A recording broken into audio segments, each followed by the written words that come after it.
Hello everyone. Today we are going to discuss about an act that is the Prevention of Cruelty to Animals Act 1960. There are many theories on how the law is made up of, but when we focus on the functions of these laws, we notice that the law is not only for human beings but also works for the things by which humans are surrounded for better survival. It means that the laws also available for animals, other living and non-living things too. So there are many acts framed by the legislature and also many guidelines issued by the court to conserve the heritage of our earth. So in this way, the legislature passed an act named the Prevention of Cruelty to Animals Act 1960.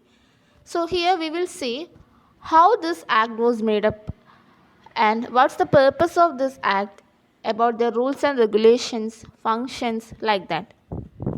So let's move on to the topic. Objectives and definitions.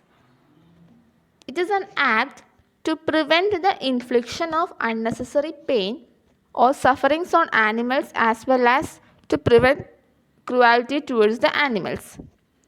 So it simply means that this act summarizes all the acts of unnecessary pain or the act of cruelty and ensures punishment for those who are indulged in such activities. Here, animals include any living creature except human being. Cruelty is not defined under this act, but it roughly means the infliction of unnecessary pain or suffering. This act mainly focused on animal welfare and was in India's first piece of legislation on animal welfare. So, this Animal Welfare Board of India list out offences and aims to protect the animals from unnecessary pains and sufferings. And this board was established by central government, and the board consists of various members.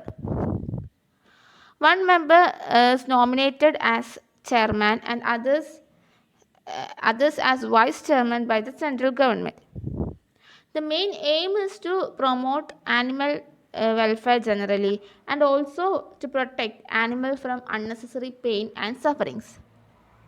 Some of their functions are to advise a central government regarding the rules to prevent unnecessary pain while transporting, performing experiments like that, and also to suggest government about the design of the transport vehicle, and another one to encourage financial assistance, formation of rescue home, animal shelter for older animals, like that, and also to impart education relating to human treatment of animals through lectures, books, posters, etc.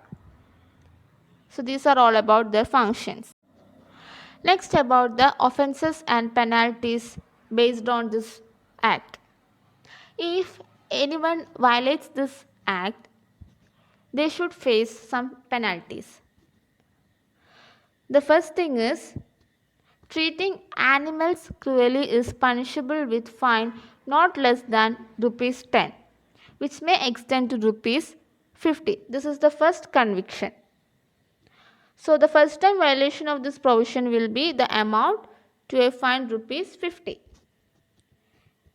If any subsequent violation within a period of 3 years after the previous one will be dealt with by imposing a fine up to rupees 100 or by awarding imprisonment up to 3 years. So this is about the second penalty.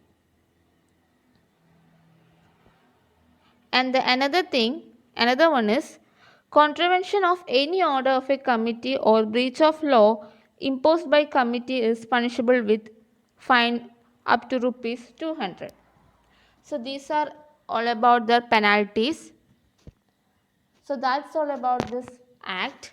So here we mainly discussed about their function, about that act, how the what are the rules and regulation comes under this act, the main functions, and the penalties under this act like that.